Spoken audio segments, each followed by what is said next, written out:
Factories are the backbone of modern industry, producing everything from cars to electronics to food products. But not all factories are created equal. There are some that specialize in producing strange and unusual things. From the transparent factory in Germany to Boeing's plane factory in Washington State, join me for today's video. We're going to count down the top 15 most unusual types of factories. Number 15. Ajinomoto MSG Factory.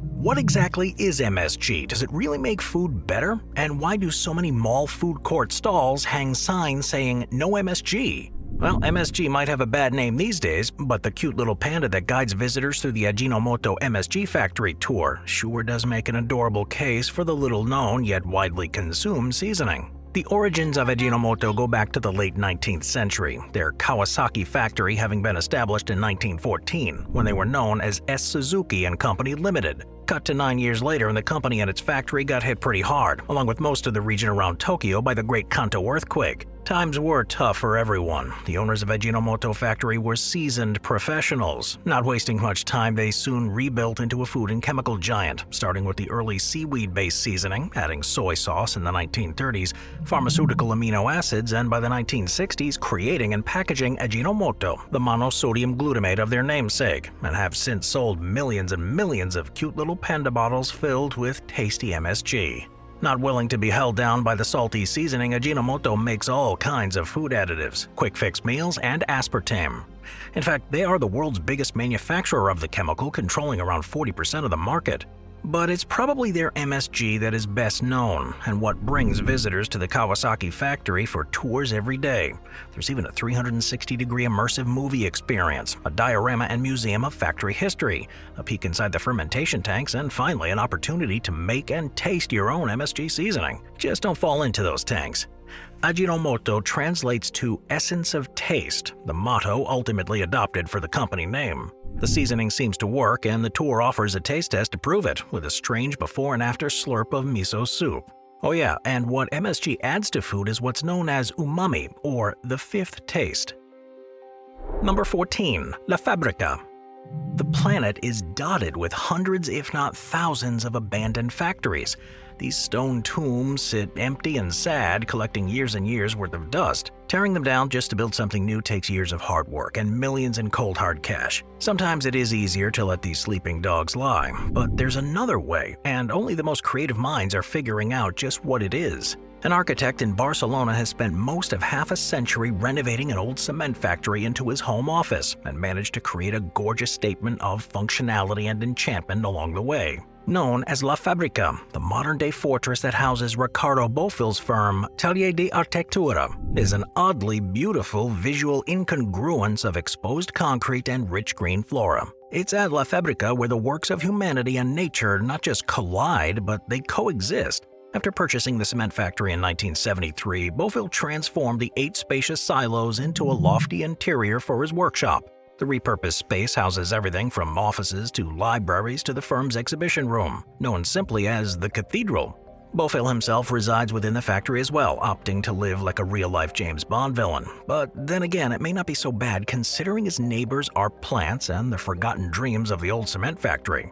The grounds outside are carpeted by grass and eucalyptus, palm, olive, and plum trees grow in abundance too. Climbing plants scale the various structures, lending La Fabrica the appearance of a lost industrial ruin, although nature's seeming attempts at reclaiming the factory have been carefully encouraged by the hands of fellow local artists. The renovation draws its inspiration from the Catalan Gothic style and also includes influences from other architectural languages. According to Bofill, today the original cement factory has been successfully transfigured. La Fabrica will always remain as his unfinished work. It stands as a testament to the fact that any space can be reborn and proves that an imaginative architect can adapt their art to even the most unexpected surroundings.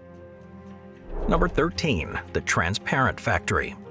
Some of the best companies in the world remain so because of their transparency. So is that the case with Volkswagen's Transparent Factory? Well, it's one of the most unique factories in the world. This factory is located in the heart of Dresden, Germany, an 800-year-old city known for arts and craftsmanship. As the name would suggest, a factory's walls are made almost entirely of glass, over 290,000 square feet of it. Its floors are covered entirely in Canadian maple, and its layout is visitor-friendly.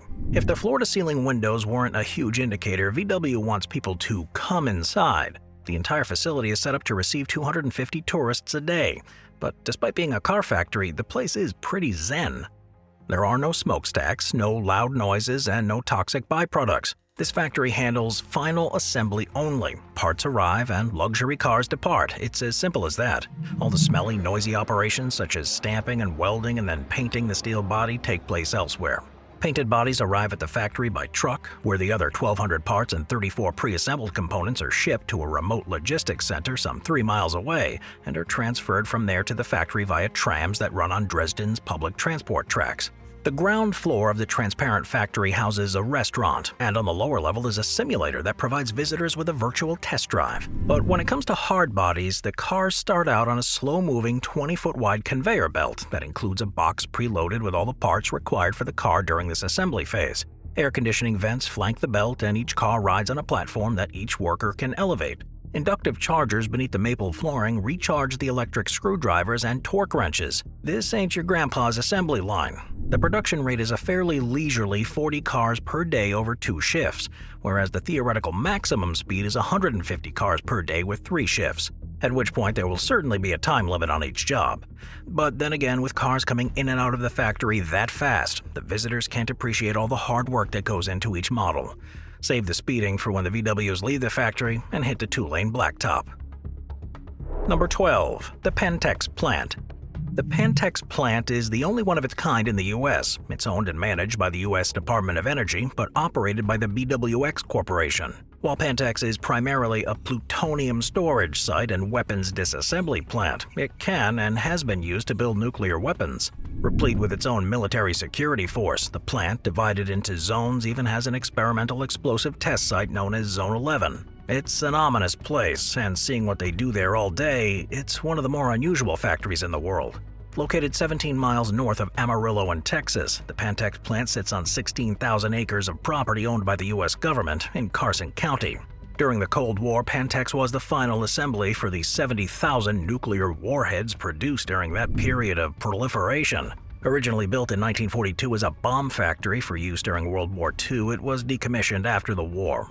It wasn't until 1949 that it saw new life when Texas Tech University purchased the property for just $1. After using the land for experimental cattle feeding, which hopefully isn't too irradiated, the Department of Energy issued the U.S. Army a request to reclaim the land from Texas Tech under the recapture clause written into the sale contract. This allowed them to take back the main plant and 10,000 acres in 1951.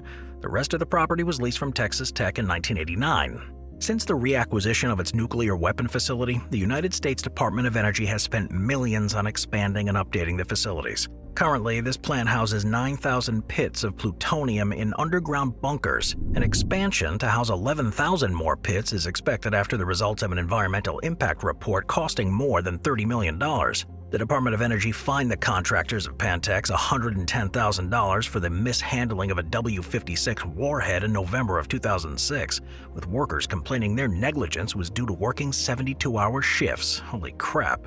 Security guard strikes have also occurred due to unreasonably long shifts. This place is clearly bad news in more ways than one.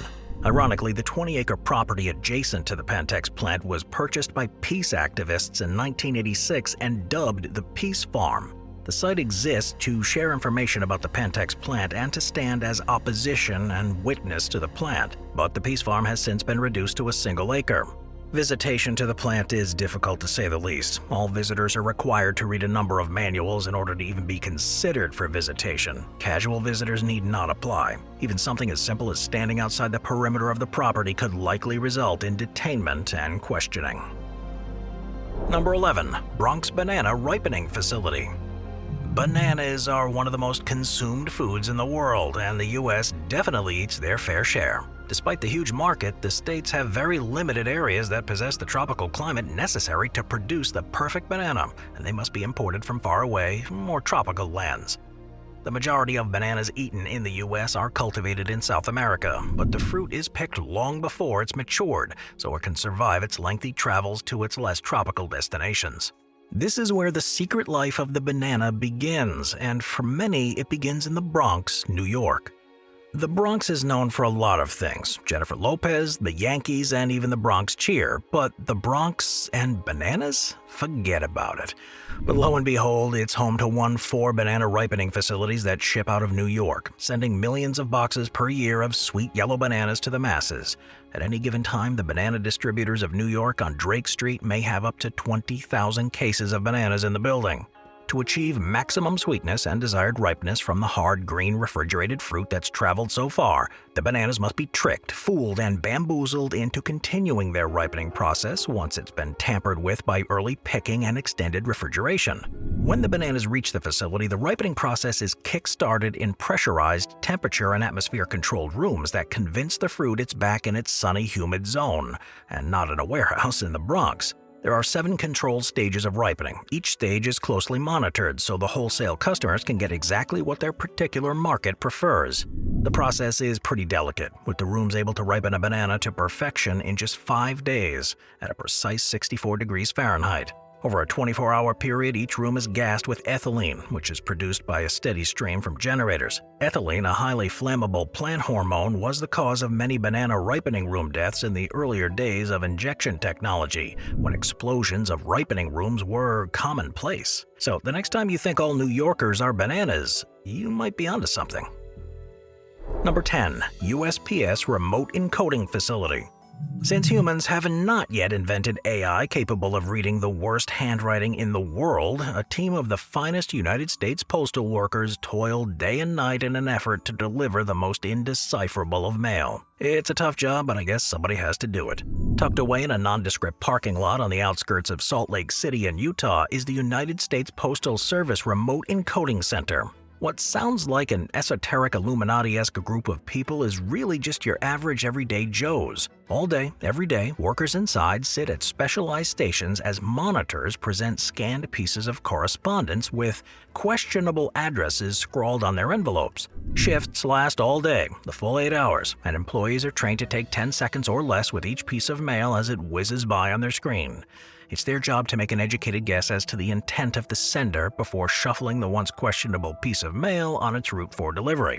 For many years, even the best OCR machines of the day had too tough a time reading all the best hand-printed addresses, but even something like cursive was completely unreadable by the same machines. During that time, the only option was to scan the face of each mail piece, and if the OCR machine decided it couldn't read the address, it was sent to a remote encoding center designated for that processing and distribution center for human minds. Initially, the U.S. Postal Service wanted to use REC sites in Mexico to reduce labor costs. However, the U.S. Postal Union quickly protested and killed that concept of nearshore rec sites. 55 rec sites were built across the U.S. to supply human OCR needs, and as that software improved, up to 95% of the previously unreadable script addresses became readable, and 95% of Americans were 95% happier because they were getting all 95% more mail. With the widespread advent of email reducing the amount of first-class mail and the ability of OCR post-processing to read all but 5% of the mail, all but the single remaining Salt Lake City rec site was decommissioned. Even today, over 5 million pieces of mail still pass under the remaining rec site's roof every day. This makes the Salt Lake Depot the last hope for postal customers with shoddy handwriting. Put simply, if you got poor penmanship, all your mail passes through here without exception. Number 9. Aerosol Techniques Factory. Hidden behind a dense tree line that divides the Hilton Hotel and a Lowe's department store resides a 176,000 square foot abandoned aerosol factory. It was abandoned since the mid-1990s. This factory's been empty for over 20 years. It was erected in the late 1960s. Aerosol Techniques made aerosol products and plastic bottles. On the property are 2 massive buildings, and the sheer size of the facility is pretty amazing. It's now completely overgrown and reclaimed by nature. It still sees plenty of aerosol cans, just not the way the original owners had anticipated. Aerosol Techniques Factory acts as a pseudo-museum for graffiti artists who all call this sprawling industrial complex home. Connecting the 2 giant structures is a bridge covered entirely in graffiti. The sprawling factory is now a living museum to artists and nature alike. Stepping into one of these buildings is otherworldly and demonstrates how small we are in comparison to the universe around us. This factory has seen numerous owners over the years who all lost the property. Since 2011, the property's been open for development and unowned since forever, collecting dust and spray paint. Number 8. The original Kazoo Company. In 1916, a sheet metal shop in a town south of Buffalo, New York, decided to engage in a new endeavor, the manufacture of kazoos, a toy instrument craze brought to the area by a traveling salesman. The gambit paid off, as the easy-to-play novelty shortly thereafter rose to prominence in vaudeville and jug bands, and it was featured in a surprising number of early musical recordings. Proving capable of keeping up with the growing demand, the original American Kazoo Company cornered the market, ultimately becoming the only manufacturer of metal kazoos in North America. At its height, the factory was producing 1.5 million kazoos annually, using equipment and facilities largely unchanged from its early days in the midst of World War I. Eventually changing hands and transferring the bulk of kazoo production responsibilities to a facility in the Hudson Valley, the site is known officially today as the Kazoo Factory, Museum and Boutique Gift Shop of Eden. Most of the original machines and infrastructure are still used to make kazoos, making it a rare example of a fully operational industrial museum. Visitors can tour the small factory and museum and observe the step-by-step making of metal kazoos. There are also one-of-a-kind specialty kazoos on display too. Number 7. Lisa Frank Factory. If you were alive in the 80s or 90s, you've likely encountered a Lisa Frank product. The brand won the hearts of many children and tweens with its adorable, sparkly products. School supplies such as folders and pencils depicting rainbow dolphins and colorful unicorns became a symbol of coolness. Stickers, pencils, backpacks, folders, Lisa Frank's famous fish and turtles were everywhere. Lisa Frank Incorporated was founded in 1979 and named after the young 24-year-old founder. Stickers were the first product, with a popular line of school supplies following in 1987. Things exploded, and in 1996, this 320,000-square-foot factory opened in Tucson, Arizona, and paid tribute to the company's line of cute, vibrant rainbow products. It even features a rainbow loading dock and pink glass entry. There's also more subtle details such as the hearts and stars lining the fence. The cheerful features are now faded in the desert sun, surrounded by dull brown tumbleweeds.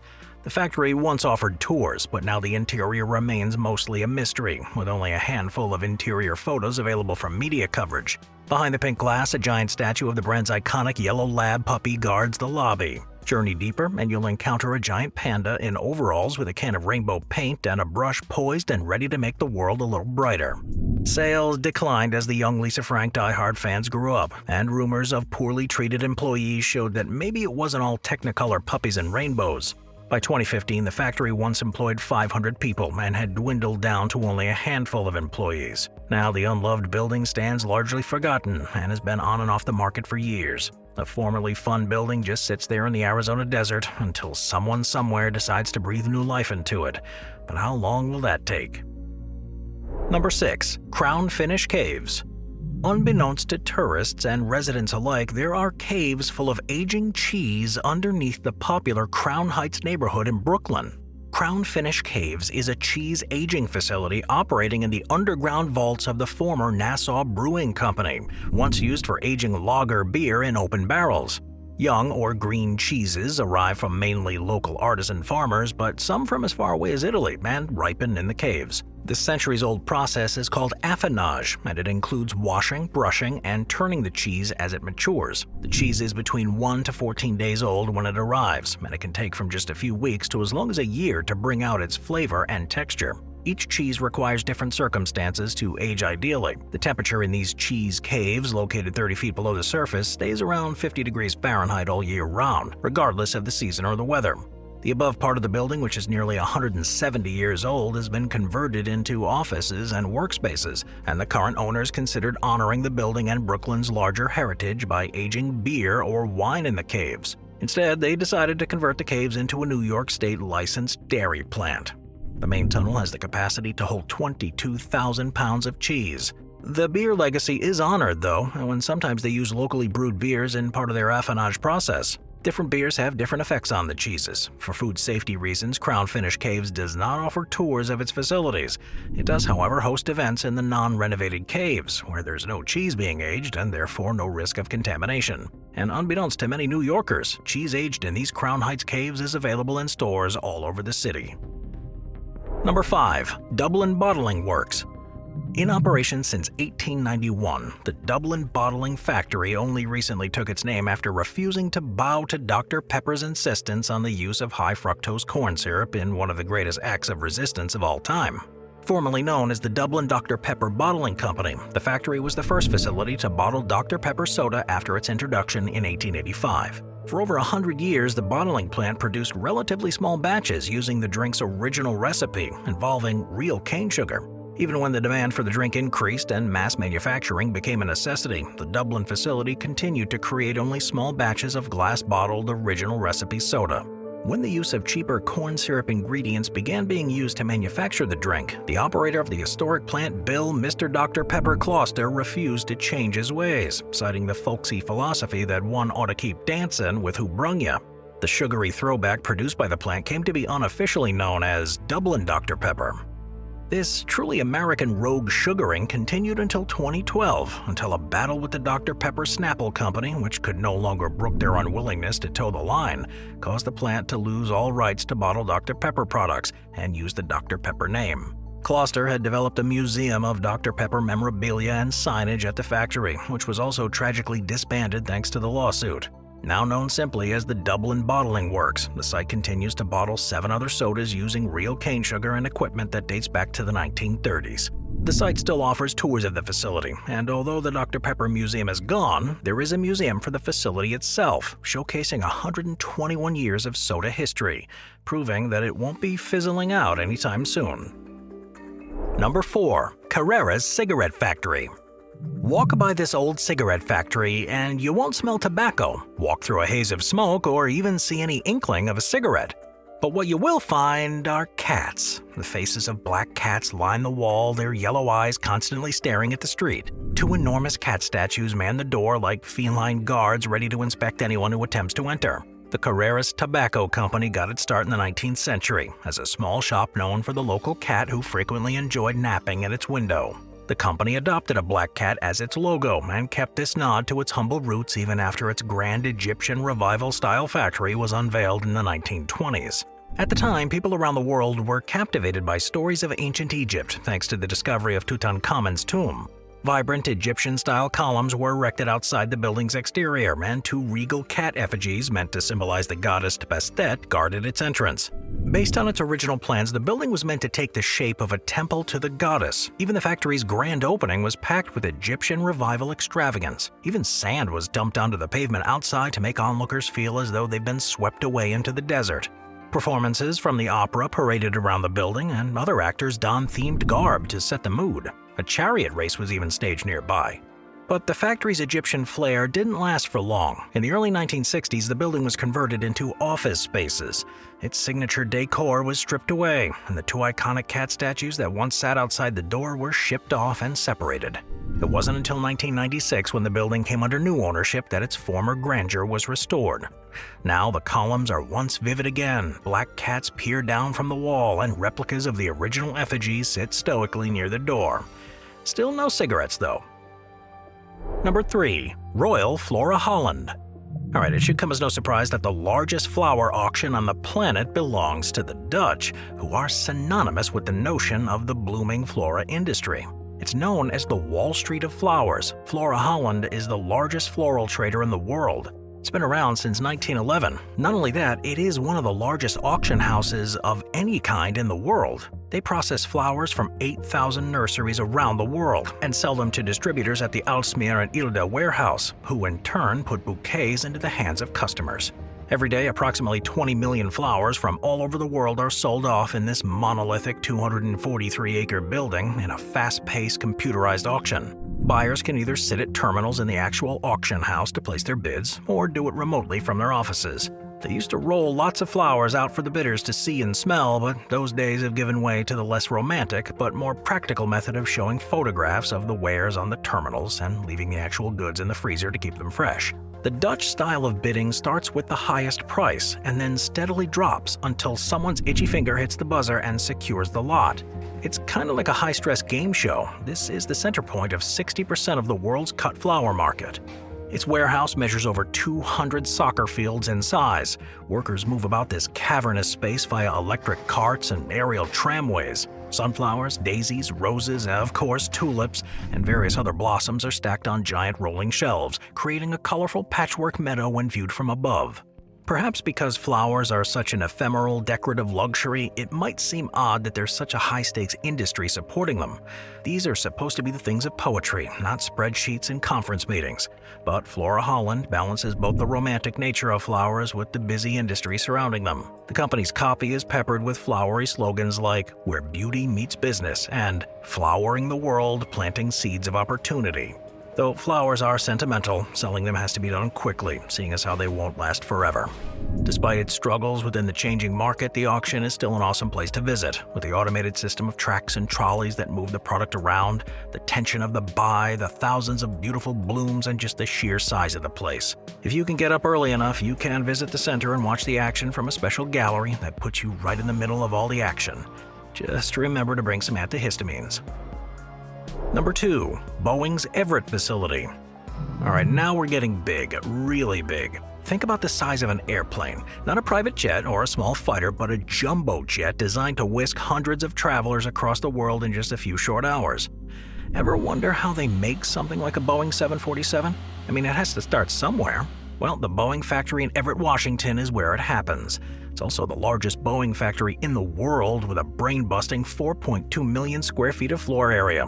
And it covers almost 100 acres of land, 98.3 to be exact. But while that may sound excessive, the Boeing factory in Everett is where they make their famous 747, 767, and 777 models, which are definitely not on the small side. You can even find the newer 787 Dreamliner being assembled in this Goliath facility. Construction of it started in 1966 after Pan American World Airways placed an order for 25 of the 747s, which ran them about $525 million.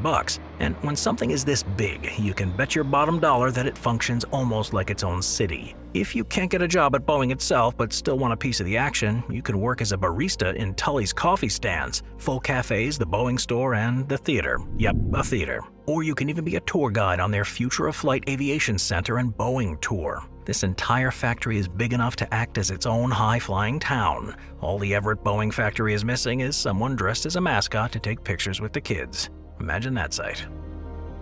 Number 1. NASA Vehicle Assembly Building. The Vehicle Assembly Building, or the VAB, at NASA's Kennedy Space Center in Florida is the world's 4th largest building by volume. Completed in 1966, the VAB holds the record for the largest one-story building in the world and is the tallest building outside of an urban center in the United States. At an astonishing 525 feet tall, 716 feet long, and 518 feet wide, the VAB covers an area of 8 acres and encloses a volume of about 129 million cubic feet. To get an idea of how large that is, the total volume of the VAB is about 3.7 times that of Manhattan's Empire State Building. That's enough space to fit the volume of the Pentagon inside and have plenty of room left over. The VAB is so large, in fact, that it has its own weather. On humid days, rain clouds can form below the ceiling, requiring about 10,000 tons of air conditioning equipment to control that moisture. With this setup, the total volume of air in the building can be replaced in an hour. The records held by the VAB reach beyond the building interior. The exterior boasts one of the largest American flags, complete with 6,000 gallons of paint. At 209 feet high and 110 feet wide, the stars are 6 feet across. The stripes are 9 feet wide, and the blue portion is approximately the size of a regulation basketball court. It was originally built to accommodate the vehicle assembly for the Apollo and Saturn missions. The VAB underwent renovations to support the space shuttle. Following the shuttle's retirement in 2011, the VAB was modified to handle assembly of the Space Launch System, a heavy-lift rocket that's designed to carry the new Orion spacecraft beyond Earth orbit. From this building, NASA spacebound vehicles leave through one of the building's 4 doors. The doors, which are the largest in the world, each measuring 456 feet high, while tall enough to easily fit in the Statue of Liberty, the doors take 45 minutes to open or close, which some say is like watching paint dry. From these doors, the 6 million-pound crawler transporter begins the slow process of moving the space vehicles to the launch pad several miles away. At a mere 1 mile per hour and a gas-guzzling 42 feet per gallon, the crawler can position the vehicle for launch with an accuracy of 1 inch.